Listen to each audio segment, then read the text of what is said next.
Melissa, Maybe we just need to re-image. people are having issues scanning the QR code. Do we have a leak? Or is it a crazy link? We'll get that worked out. I'm going to get started. All right, thanks for coming. Go ahead and grab a seat. We're very excited about this session. The Arizona Election Security Panel is here to discuss things with you, and Angie is going to kick it off. Go team. Thank you. Go team. Hi, folks. So the first thing that I want to share is that this stage is really unstable right here where I get to stand. So the first person who laughs at me for falling through this stage has to help pick me up. Can you say that into the mic? Thank you. All right. Hello and welcome. My name is Angie Cloutier, and I'm the Election Security Officer for the Secretary of State's Office. To answer your first question, yes, I'm the one that you can blame for all of your election grievances that you've ever had. Just kidding. So my job is to help ensure the physical safety of the security and elections offices around our state. We want to thank everyone for being here. Our goal today is to teach you a little bit about the methods and the people that make elections work in our state and in our country. We've got a great panel lined up for you today, including a couple people that we put in the timeout spots on the end. Sorry, Ken. Nate's Let's see. First, I want to tell you that we're inviting you, the audience, to submit questions for the panel. We actually have a special QR code for that has apparently disappeared. Nothing, it's fine. Did I stand on it? You're good. How the stage is. She's working on it.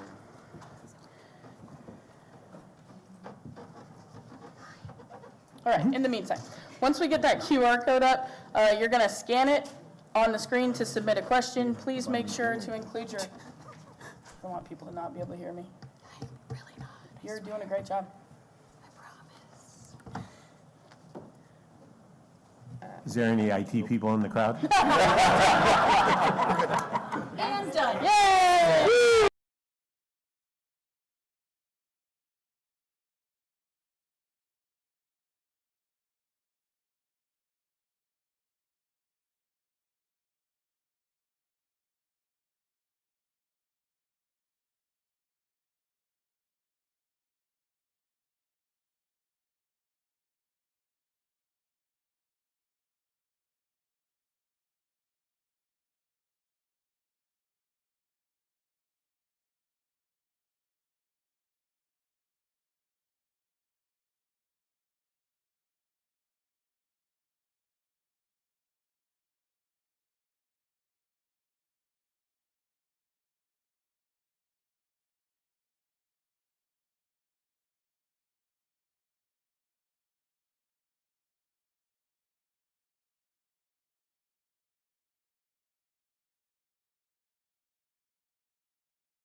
explains basically the process of how, I gotta stop stepping there, how to do those procedures that are outlined in the law.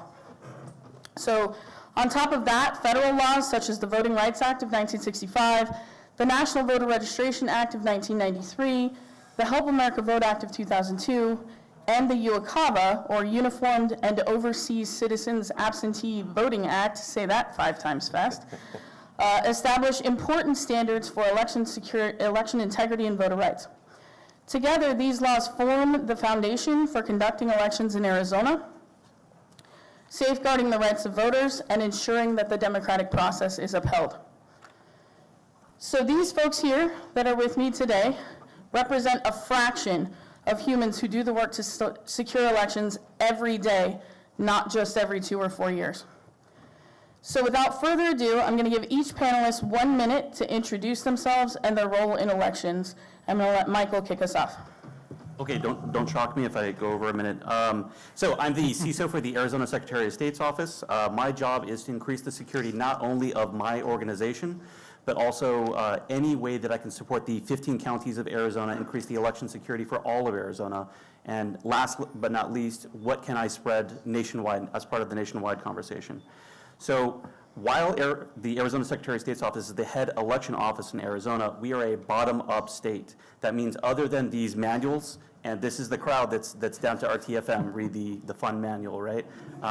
If you see people making claims, these are the books. You can find the answers here. We follow the law. These are the laws. So on top of that, we try to facilitate conversations with our law enforcement partners and provide information on threats, as well as the resources that the counties can use. And you can see in this panel, that's a lot of the resources on top of also the counties.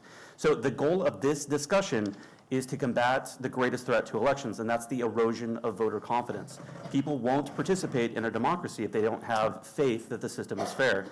The folks on this awkwardly large panel, which is incredibly on purpose, it's not the tip of the iceberg, this is the tip of the iceberg, right? We are all American citizens, Arizona citizens, dedicated to increasing election security in Arizona, and there's a lot more of us than are up here representing it. So I yield my time. That's good, because you went over. Yeah. Hey guys, Ryan Murray, Deputy Director. I'm going to be way quicker than Mr. Michael Moore over there. Deputy Director for the Arizona Department of Homeland Security and the Chief Information Security Officer for the state of Arizona. Similar to Michael, my purview is specifically defending our homeland and specifically from cyber attacks. And the homeland being the state of Arizona, we focus specifically on our state agencies like the Secretary of State's office, but also our local government partners, including our cities, our counties, our school districts, our tribal communities, everyone across the state. We're trying to make sure that they are as best protected as they possibly can be from cyber attacks. And with that, I yield my time. I actually have some left. Hi. Jerry. Hi, my name is Jerry Keeley. I am the Cybersecurity Advisor for the state of Arizona for the Cybersecurity and Infrastructure Agency, which is a component of the Department of Homeland Security.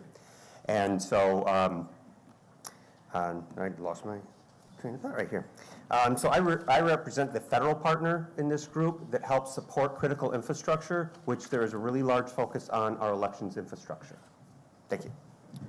Dana. I'm Dana Lewis. I am the Pinal County Recorder. I am responsible for now the Elections Department, early voting, the AVID Department, and also voter registration. I'm also responsible for the team that records over $1.5 million worth of documents annually. I started in this world in 2019 as an elections specialist and then fast-tracked to this position. Really excited to be here today. First hacking conference? Yes. So.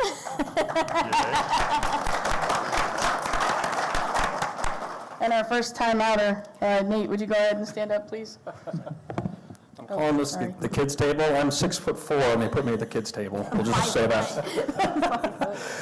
Nate Young, I'm the Chief Information Officer for the Maricopa County Recorders and Elections Department.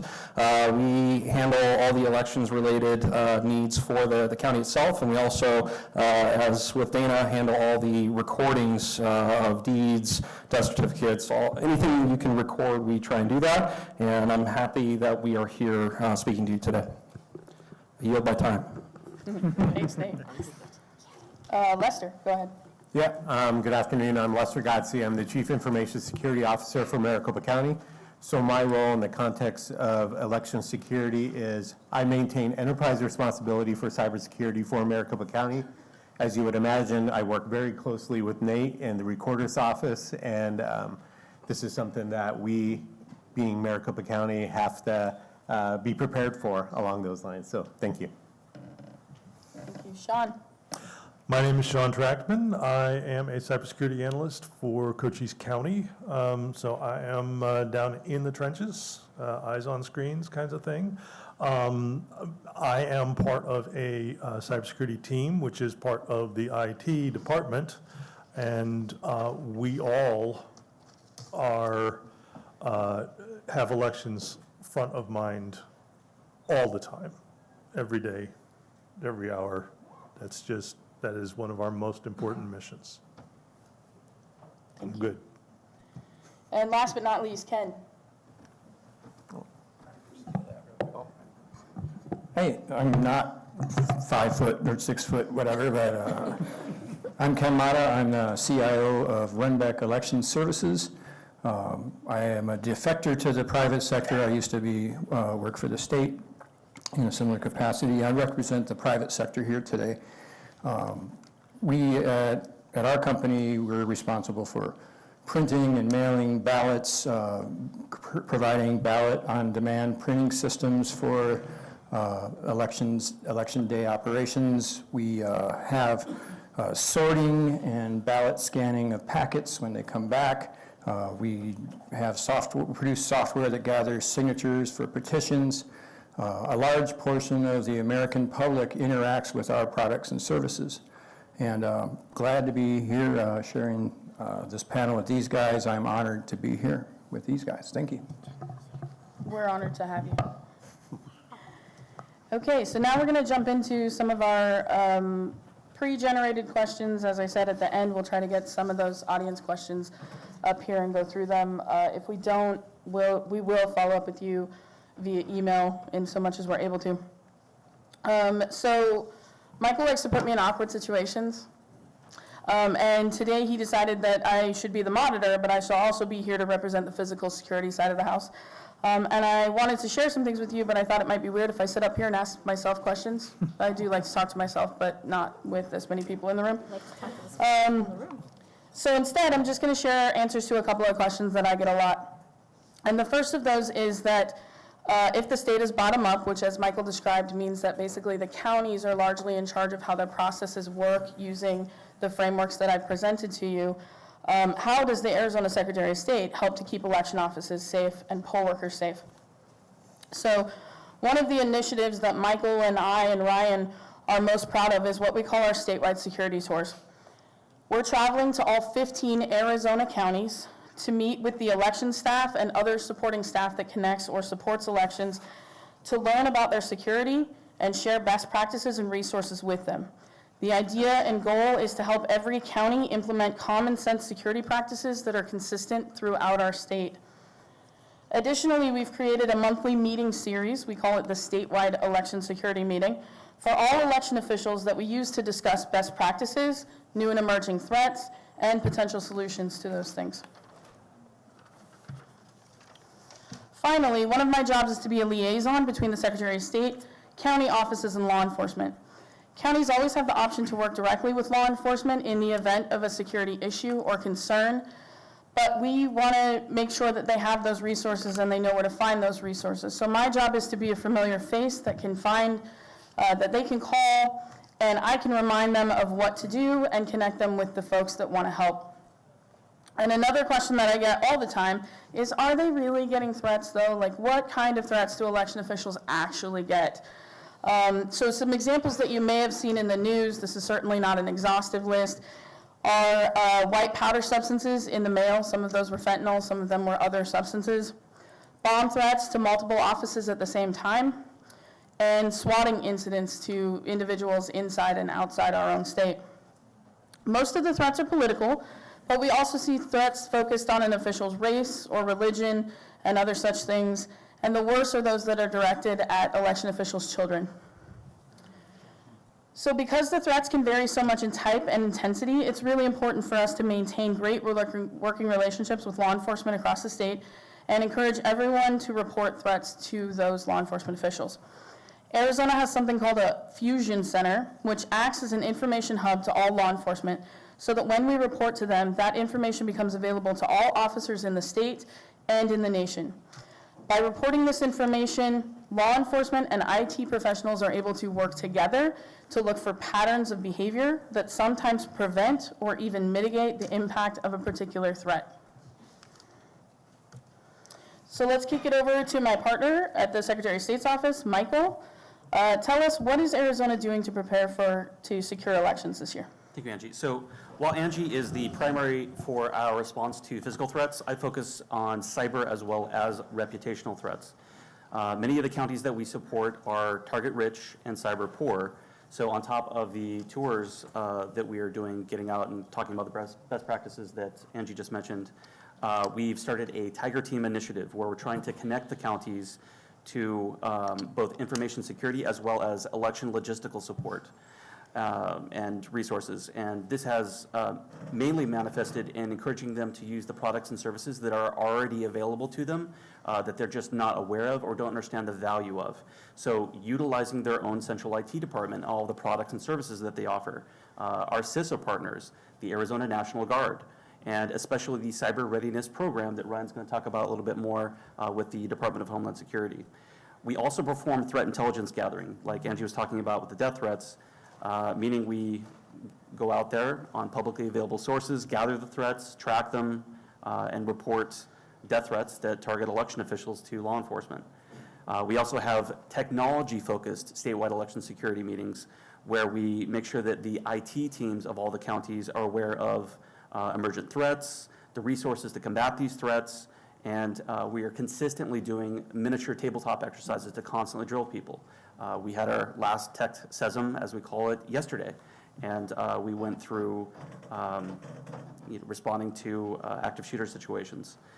We've also encouraged the election community to participate in hacking conferences like CactusCon and to understand that hack's not a four-letter word.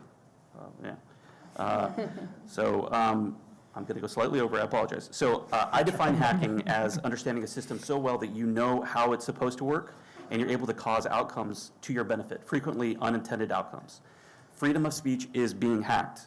Adversaries, foreign and domestic, are flooding the marketplace of ideas like Reddit, 4chan, 8kun, with nonsense.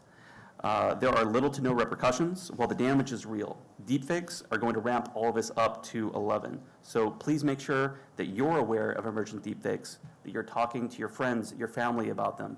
Be most critical of what you want to be true. And thank you. Okay, thanks, Michael. Ryan, tell us, what role does the Arizona Department of Homeland Security have in election security?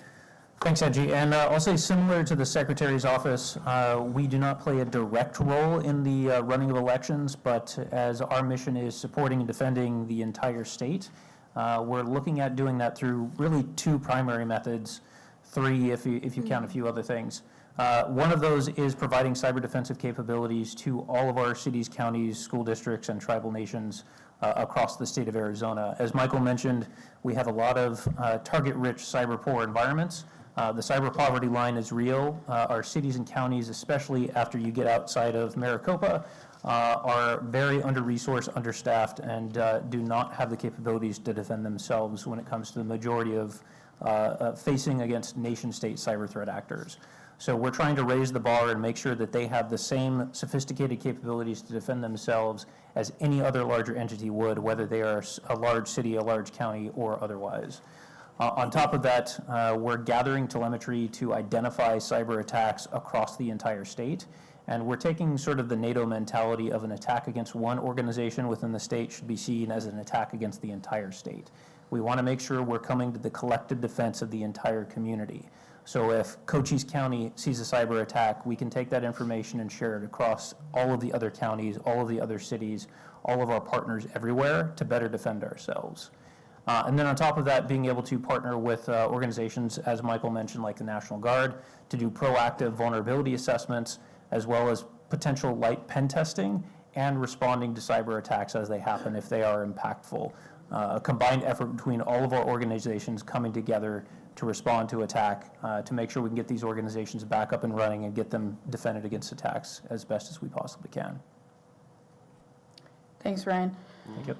Jerry, tell us what CISO does to support elections in Arizona. So much like Angie said, where Michael, Ryan, and Angie went to all the elections facilities across the state of Arizona, I went to almost all of the counties across Arizona and performed a cybersecurity assessment and compiled the results and brought them back to the elections partners. We did focus on the elections and recorders' offices and processes from cybersecurity and identified risks and notified them of what the potential risks are and maybe some ideas on how to mitigate those risks.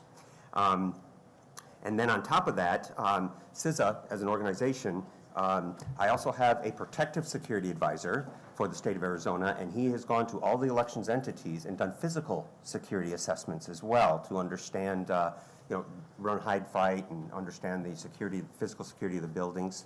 And then we also have and he provides a report as well of mitigations and things like that. And recently, CISA has brought on an election security advisor whose purpose is all things elections. She is an elections expert, and she is with us today. Susan Lastly, please stand up and say hi to everybody. And, I got several links up here to show CISA has a lot of focus on a lot of areas within critical infrastructure, but elections is obviously very important and very high level. So we provide a lot of information for elections facilities and elections people. And so these links up here will also be shared over on the Secretary of State website for your access. And there's a lot of good articles and information for elections entities, or if you just want to better understand things that can be done at an elections facility for its defense and protection. And we also did something a little bit different. So we did the elections offices, but we also did a cybersecurity assessment of the Secretary of State's office also. And we're going to be performing another one of those as well. That's it. Absolutely, yeah. It's really important for us at the Secretary of State that we sort of set the example for the counties. We want to make sure that we're sort of practicing what we preach, and that includes getting assessments and finding out where we may be vulnerable and securing those. Thanks so much, Jerry. And Susan for being here. We're sorry we couldn't fit you on the stage, but I didn't want to put you in timeout, so. All right, I think, yep, I went too far.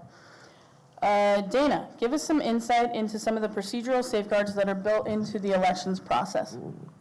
So we put seals on all of our election equipment, sometimes port blockers as well. No matter what, whenever we're around equipment, election wear, e-pulse, any of our tech, it's always in a two-party system, whether it's equipment or ballots.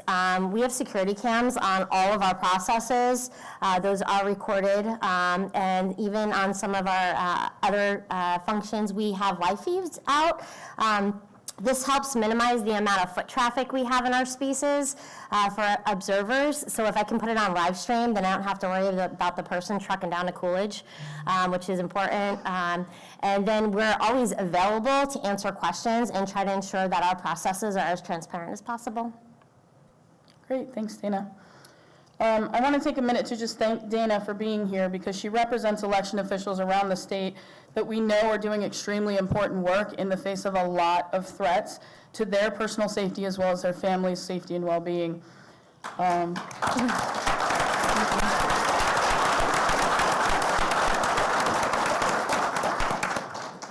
So we'll move on to Nate. I lost my place because that's what I do. Nate, as IT support for the county election and recorder for a county election recorder office, explain to us what it takes to maintain election day security and operations. Oh, good question. So Maricopa County is big. We're about 65% of the state of Arizona as far as population is concerned. We've got about 4.6 million registered voters, 4.6 million residents with about 2.4 million registered voters. And unlike some other counties in the state, we actually have quite a few resources that we take advantage of when it comes to securing our vote and our elections processes. One of those is in our tabulation facility, we call it McTech. There's actually a command center where we try and shove 50 people into a room that's not designed for 50 people, and we use that space to collaborate during election time periods.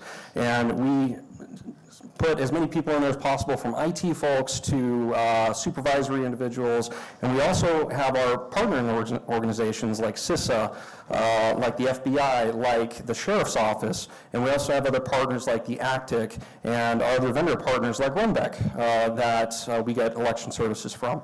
And we use that space as a place that we can collaborate and get real-time information from all of these different highly prioritized resources that we use for elections every single year. And obviously coming up this election year, 2024 is a big one. We have a presidential election in November. If you didn't know that, but if you're from Tempe or Cave Creek, I believe right now, you are going to have 2 ballots in the mail if you are a registered early vote participant. You're also going to get another ballot from our presidential preference election, so you're going to get those mailed out to you sooner than later. Please get those ballots, if you're early voting, back to us as soon as possible. Do not wait till election day. That causes lots of problems with processing and all of that. And I will be around after this if you have any questions about the process in Maricopa. Thanks so much, Nate.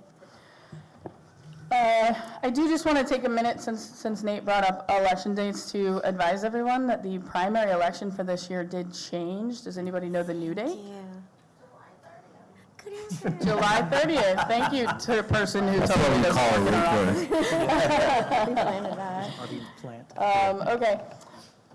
Lester, you work with Nate, so I do want to go a little deeper. Tell me what role you think social media plays in terms of risk for elections. Yeah, 100%. So being part of Maricopa County, we're obviously in the news a lot. One of the things that my security team has discovered is social media is both a threat vector as well as source of intelligence. And so we have unfortunately experienced firsthand that what's posted on social media is not only a potential indicator of threat from a cybersecurity perspective, but it's also a potential kinetic threat. And so we have seen, unfortunately, examples where social media is also being used as a source of planning and intelligence, where we have had people use social media to coordinate caravans, stake out certain key locations, elevating the level of physical risk to our residents and the community as a whole. And so unfortunately, part of our move forward in terms of what our incident response and how we're preparing for the 24 election cycle is in large part based off of what we observe on multiple media channels, including social media. Thank you. Sean, I know you wanted to talk a little bit about process-oriented thinking in the election space. Go ahead. Yeah, so a little less practical maybe, and a little more philosophical, if you will. My role in our department is I'm the guy that sort of says, "Are we done yet?" Right. So as we're fixing issues, things that pop up, right? People tend to focus on the fires that are right in front of them. And I'll share with you a little story. I did get this cleared. So we had an important but non-critical system that had a failure during the last big election. And so a number of people stepped in and said, okay, we've got to fix this. And nobody took the time to stand back and say, okay, what about the whole system, though, right? This piece broke, but we care about the whole system. So part of my role in this is to sort of take the 10,000-foot view, right? Say what's going on with the whole system, and if we care about the whole system, where are the other possible points of failure? And so we have, as I said, we have a whole team all working on the election stuff. We all have our specialties. If you are in a team doing something like this, if some people have that kind of thought process, some people do not. If you do, use it. Speak up. That's a great point. I know that you, Sean, have been kind of an IT professional supporting elections for a while now. Tell us a little bit about what it means to you to be part of the elections community. So you've heard the term bottom up a number of times today. Michael stressed that. I would like to flip that table a little bit, because one of the most critical roles that Michael, Ryan, many of the other people here on this table, when we're talking bottom up, I'm at the bottom. But I'm not alone. That's where the power of what you see going on up here at this table is. And this is, I will not say unique, but it is certainly rare outside of the state of Arizona. When I talk to my counterparts in other parts of the country, they are flabbergasted, just blown away that I can pick up the phone and call someone at the state level. I can call Jerry at the federal level, and he will pick up my call, and they will help me. And I don't have the resources, the knowledge, the whatever, to handle everything that might come my way. But I do have help. I'm not alone. That's a really important message that we try to convey to all election officials. Thanks so much, Sean. You want in? There's Yeah, three ways. like, seriously, like, hey. The love. Everybody feel the love in the room? All right. Speaking of love, we have a particular fondness for our friend Ken Mata. Folks may or may not know that you used to have mine and Michael's job before they realized it was the work for two people, and they gave it to us. So you work for a local vendor now that supports elections. Tell me how you do election security in private sector and how it's similar or different from what you did at the Secretary of State's office. Thank you for that. Yeah, so basically, we're part of election infrastructure, critical infrastructure ourselves, so we enjoy a lot of the same benefits. We get to work with the same communities. In case we haven't made that perfectly clear, it's a big community, right? We're talking about, the people actually performing elections, that we're talking about communications people, law enforcement, the three-letter agencies, intelligence agencies, the vendors, we're all, it's a big community of people that are protecting elections, and so we get to be still part of that and plug into that. We also enjoy a lot of the benefits of being in private infrastructure. Let me tell you too, we also follow the same four basic things that we're protecting in elections, and if we haven't made that clear to you, there's physical security, cyber security, procedural security, and public information security, or what I call objective information security, which is just about trying to make sure we can continually be transparent and put the truth out there and try to counteract a lot of the misinformation that's going out there. So, we get to use a lot of the federally provided security controls and processes. We get security assessments from our federal partners. We run a pretty great security program at our company. Physical security, we've got like a four-person armed security force at our company these days. We get physical security assessments too. Procedural security, we're watching our, auditable processes and chain of custody inside of the way we do things.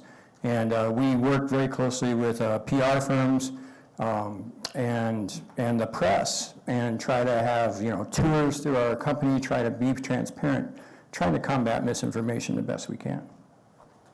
Thanks, Ken. Hang on to that microphone.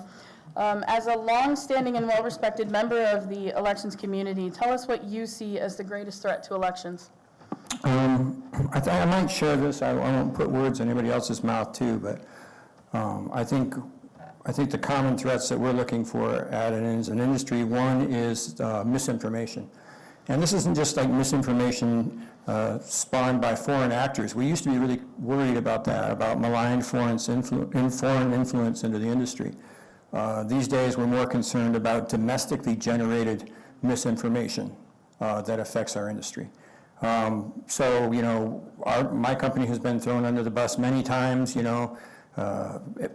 we just do what we can to do that. But also, I think the other one, for us is insider threat.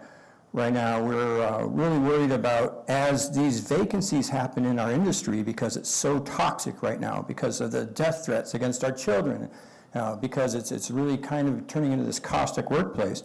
We're seeing a big shift of talent away from our industry.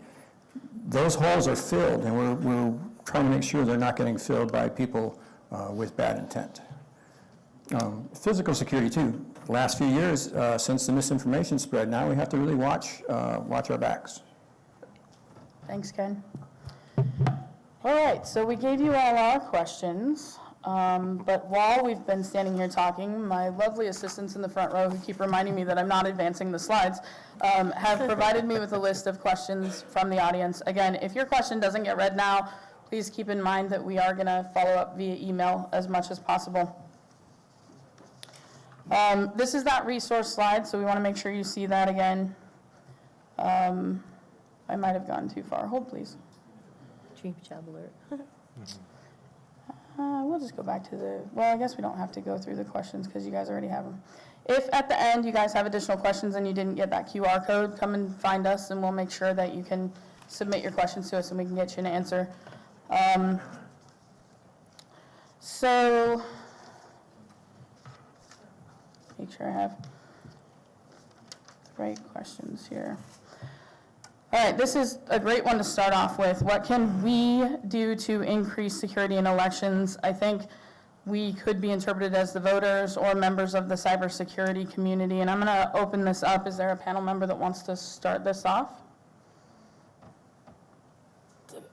Geez, you guys are always so adamant about talking. Okay, there we go. Put my hand up, little kids table. Can't see you down there. I think the one thing we can do as the generic word citizenry, I guess, is I think everybody in this room maybe has more information than others, maybe in your family member households. You probably have more information than your parents or your grandparents. They're getting their information from somewhere else. So the best way, I think, is understanding what their thought processes are. Say they don't believe that elections are secure. They are hearing conspiracy theories on their source of media. Understand, be empathetic to what they have to say, but try and educate them and steer them towards more valid sources of information, and just take this seriously as you can. Elections before 2020 was a different animal, and we're kind of in an unprecedented era, I think, of elections administration at this point. So. Thanks, Nate. Michael, go ahead. Yeah, same thing. So I think of it with the 3 V's here, vote, volunteer, and verify. And Nate just nailed the verify portion, right? You guys know how to do research, teach people around you critical thinking, how to do their own research, how to go to original sources and prove something is true or not true. So first, vote in every single election that you're eligible to vote in, everyone, the small ones, the big ones. And then volunteer, be a poll worker, be part of the system, right? You're hackers, you understand how systems work. If you see something that doesn't seem right, talk to your supervisor. If they don't satisfy you, talk to their supervisor. If they don't satisfy you, talk to the elected official. If they don't satisfy you, then go to the police. Don't immediately jump to a conspiracy theory forum saying something is concerning to you without knowing whether or not it's an actual legitimate process. Thank you. Can I throw a little addendum to that? Sir, yeah. Yeah, I just, sort of in parallel with what you're talking about, and I'm sure we all know these people, but I found that very often I like to do my own research is code for I found a website that confirms everything I think is true. Yeah. Absolutely. Actual research, right, yeah. So in terms of trusted resources, Ken mentioned, we want to make sure you know what those are. One of these links here is to a list of local election officials. Start there. Refer to those folks. Again, CISO, Department of Homeland Security, all these places have a lot of really valuable information. Our website includes kind of myth-busting facts for you. start there. And if we can't answer your question, we sure can point you in a direction to get an answer. All right, next question was, how often, if at all, do you have to deal with conspiracy accusations, and is it better now than from 2020? So I can answer the first part, which is always. But Dana, do you want to take this one? Oh, really? Yeah, I'm gonna call Wow, thanks, guys. Appreciate it so much. Yeah, it's daily. It's sometimes on the hour. Not only is it coming from our parties, from our communities, sometimes, it's family. It comes from every angle.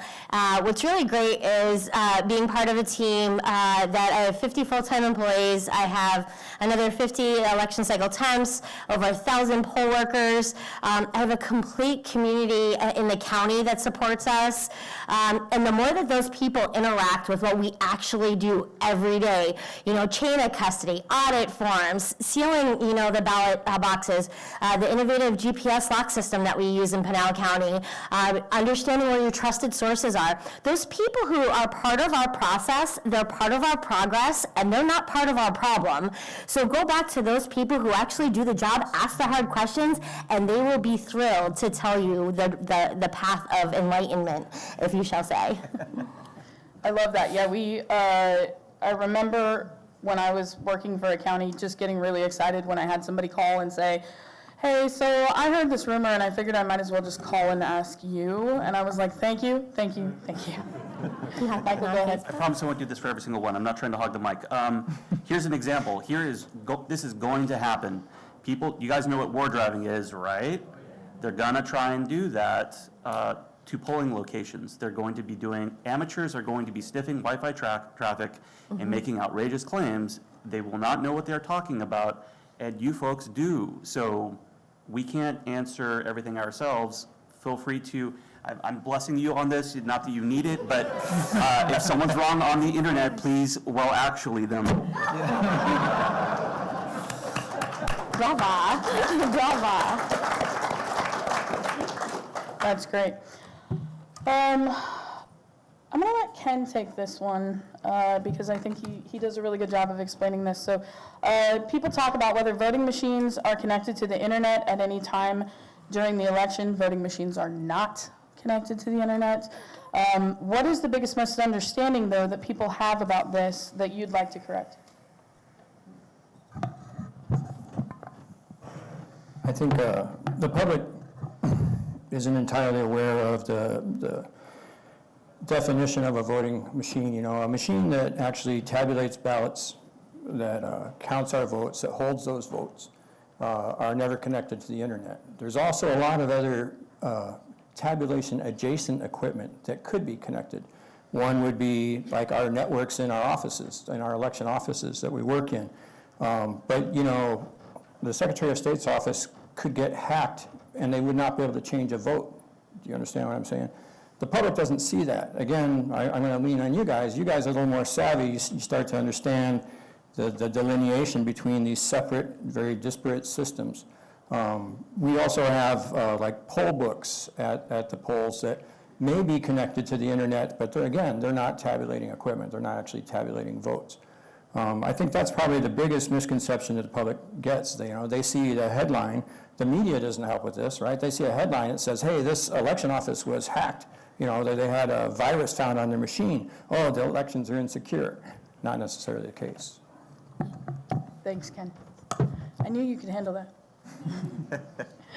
I think we've still got a little bit more time. So is it more secure to vote in person or by mail? And how would you compare the systems in place to protect each? What can we tell family members who are concerned? Raise your hand if you want to take this one. Yeah, I think it's Dana again. It really, I love the fact that Arizona is what I call a triple threat state. We have the ability to vote by mail, we have the ability to go vote early in person, and then we have the ability to go election day and execute our right to vote. And my job is to follow the law and make sure I do everything to secure that right. And I don't take that lightly, and nobody in this world does. So to tell you either one of the systems is better than the next, I won't do that, because I believe truly in my staff, the people who do this for a living and the people who support us. So I would tell you, whatever makes the most sense for you, go forth, and we're going to make sure we do everything to secure it. I'm learning to be a politician. Okay, I fibbed. Here's an analogy. Do we have any gamers here? Anyone who play video games? How often is a launch day free of any kind of bugs? Pretty rare, right? So early access is nice. Launch day is election day. Why did you wait until the last minute? So I'm not saying that you shouldn't vote on election day. Please vote. Please vote any way that you feel is appropriate. But the more people that vote ahead of time, if there's any kind of issues on voting day, smooth things out, right? Yeah, and vote centers. If there's a problem at a location, being able to go to another location, super handy. Thanks for that. I'm going to throw this one over to our state and federal partners. Hi, team. Do you have any concerns from non-state actors attempting to influence the elections through social media campaigns, phishing, or disinformation? No. None. Everything's great. Not a real thing. Good. It's fine. Everything's fine. Well, I guess I'll go first. Yes, obviously. So any amount of communicating between people, there's the potential for misinformation, there's the potential for influence campaigns. Lester talked about this, that this is both a source of threat as well as a source of intelligence. If we can get out ahead of this and understand when people are talking either about physical threats to our physical locations or to our election officials or to our elected officials, and be able to warn them of that threat and better protect them, that's fantastic for us. If we can also identify that there are talking about potential cybersecurity attacks to come after that election infrastructure or any of our other government infrastructure, that's also great for us to be able to get out ahead of it. That being said, we know, as we've heard multiple times today, that there are interesting sources of alternate facts that people are paying attention to. And we need to be very cautious about how that gets perpetrated. We know that some of these are domestically generated. Some of them are generated by foreign malign influence actors, and they echo off of each other. So even if this is starting with a domestic actor, the foreign malign influence actors will pick it up and regenerate it multiple times ad infinitum, so it gets echoed across the community. And vice versa. We know that we're seeing stuff come from nation-state threat actors being echoed by the echo chamber and amplified by the echo chamber of domestic people who find a grain of truth in things that are being said, and it fits to the narrative that they want to believe, and they continue to echo it out. So absolutely something we're paying attention to, and we're trying to do our best to possibly combat this. And I'll turn it over to our federal partner to talk more. And so another way to help combat this is communication, all right? We have a team here that we are in constant communication on these threats and at the national level as well. And so when a threat shows up one place, we make sure everybody is aware of it. Again, trying to use our trusted source channels and our trusted partners to make sure that people know what's going on, when and where, so that we can try to mitigate or kind of offset some of these problems. You know, an example is some bomb threats that happen in another part of the country. Well, we need to notify our local folks to be ready for that, be understanding of what might happen there. And so I think communication is key, and really having a good relationship with these folks here and the hundreds of other people that deal with elections across the state of Arizona, as well as across the country, to make sure that we have lines of communication and people that we can reach out to. Thanks so much. Kevin, go ahead. I also wanted to give a shout out to academia here, and especially like the Stanford Internet Observatory, who our previous speaker was with. They've done some amazing research in the field of how misinformation is carried across this great nation of ours. They've done a lot of groundbreaking work on that, and a lot of researchers are. And I just want to say that, you know, especially they talk a lot about the impact of influencers and the spread of misinformation.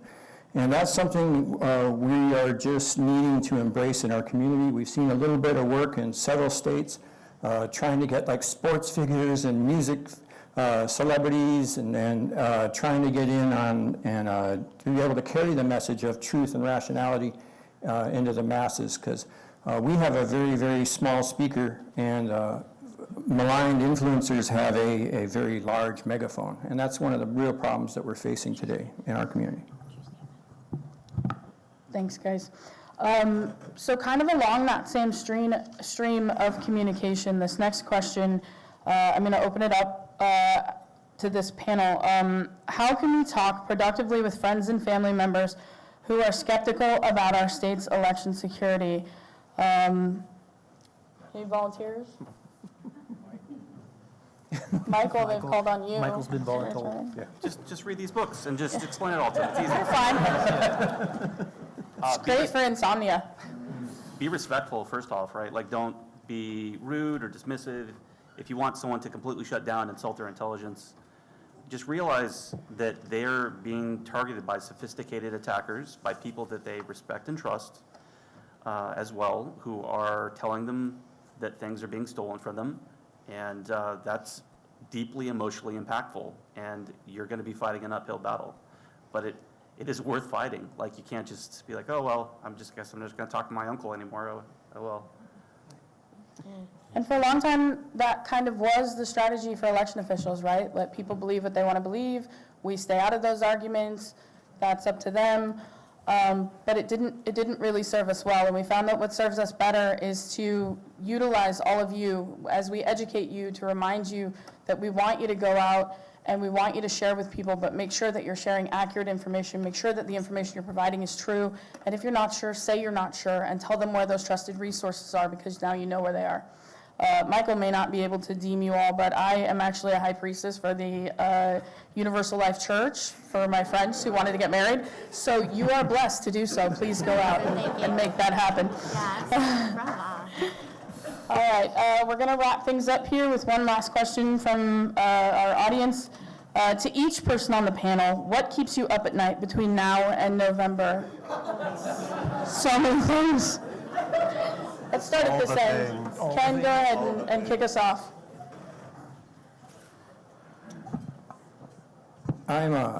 What keeps me up at night, I think mostly is still the misinformation, the bad name we've been given, and seeing so many, when I got into the election industry, I was just amazed, I was astounded by the integrity of the people that I found there. It was unlike in no other industry I ever worked in before. I watched them check their figures and their numbers like 4 times before they released them to the public. They went over everything very carefully. I was so impressed by that, and seeing them thrown under the bus like this it's hurtful. And you know what I mean. We're watching a lot of really good people, really smart people doing the right things for very little pay, and now they don't even have the benefit of just being ignored. Because, the good old days was like staying out of the paper was our business, staying out of the newspaper. If you don't make the newspaper during an election, you're doing great. You know what I mean? And that's, I kind of miss those days where you could just have like a nothing burger for an election, As do we all. And I think deepfakes is probably my biggest concern because of the speed in which they're improving and the ease of which people can create them. They need very little information as far as voice clips or video clips or photographs to create very compelling things. And we all our lives are trained that what you see and what you hear is real. Well, now that's not true, because I've seen and heard lots of unreal things. And so that is probably the most scary thing that I have, is because it's hard to combat. Once that goes viral and everybody sees it and believes it, how do you go back behind them and say, no, that wasn't real, that wasn't true, that was a fake? It's really hard to get in front of that or undo that memory, because you can't unsee and you can't unhear things. I'll say for me, because my purview and my mission is supporting more than just the elections, it's the entirety of the state of Arizona, and we've heard numerous times over the past several weeks, both from our federal partners and others, that nation-state actors are pre-positioning themselves within our critical infrastructure and looking to take advantage of the numerous vulnerabilities that exist out there, both in our technology and in our people. And we don't have enough defense to take care of these things. We need you guys to identify the problems and to help us solve them, and we need everyone on deck for this. This is truly a community effort. We're defending truly existential level threats here that we need everyone to be able to help with. And obviously that's a lot of weight on all of your shoulders as well as mine, but it's something that if we don't stand up and rise to this task, it's truly the end of everything. So no pressure. Yeah, I'm not going to say anything more positive to add to that, but I will say, all joking aside, and this is not hyperbole, my biggest fear is somebody's going to get killed. And so we at Maricopa County, we've had to update our incident response playbooks to reflect the fact that our elected officials have to hire physical security services. And so we've updated our protocols on if we see credible threats of a physical nature, who do we contact so that information gets to them ASAP. You know, so that's no exaggeration. And so part of my litmus for a successful 2024 election cycle is nobody getting hurt or killed, honestly. So. Yeah, I'm going to follow that up with just saying that not only am I concerned that one of those threats is actually going to turn out to be true and cause someone to be injured, I'm also concerned that election officials are seeing so many threats and coming from so many angles that they're almost becoming desensitized to them. And so we are constantly having to remind them to report, because it's almost become such an everyday, no big deal occurrence to them that they don't even think anyone's out there to support them. And if I could make one ask of this group, it would be, when you meet an election official, when you see an election official, let them know that you appreciate the work that they do, because you may not agree with the politics on one side or the other, but that's not the role of an election official. They're here to make sure that election gets carried out and gets carried out to the best of their abilities, and I promise you they're doing that, and they could really use to know that people are out there who support them, because the people that don't support them are very loud, and it can drown out your joy. Yeah.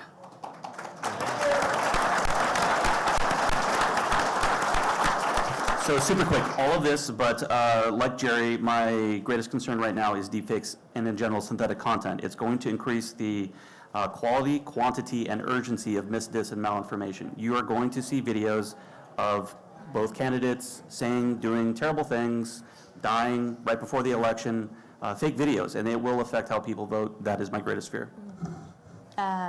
Doing this for the last 5 years and being responsible for a wealth of people, everything, all the time, always keeps me up at night.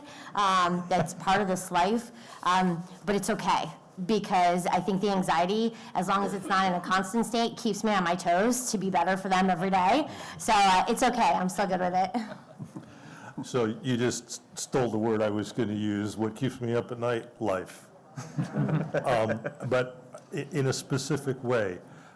When I'm doing a cybersecurity talk, my very first slide, the very top of the very first slide, and I always tell people every single cybersecurity slide should start with the words, slow down. No.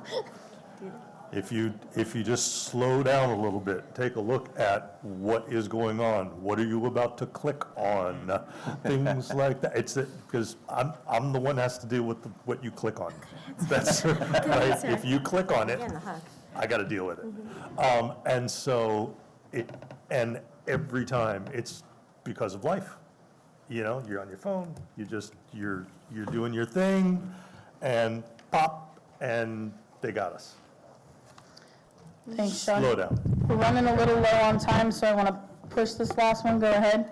Yes, sorry, last guy here. My biggest concern is just not being perfect, and that's what we're being asked to do, unfortunately. And even if we are perfect, it doesn't matter. People will still make things up, and we have to spend hours upon hours and upon hours every single week counteracting this misinformation that gets thrown at us all the time. And that is time that we can't officiate elections, which sucks. So as to what other people said in this panel, just life is going to get us, I think, at this point. Awesome, thanks, everybody. Thanks so much to this panel, not only for being here, but for the incredible work that you do. We would be remiss if we didn't say to you all, if we made this job sound like so much fun, please feel free to look at jobs in our industry. Again, as Ken pointed out, there's a lot of people that are not experienced sort of applying for jobs, and you, just by having security experience, have a lot to say about elections, and so we would really like to encourage you to sort of look at that list and see if one of those jobs might be interesting for you. In closing, I just want to thank you all for attending and being curious and willing to learn more about Arizona elections and how we secure them. We're going to be around today and tomorrow. You've seen our faces. Please feel free to stop by and say hi. We'll try to answer your questions in person. And again, for those people that we didn't get to ask their questions today, know that we will do our best to follow up with you. Thanks so much. Excellent.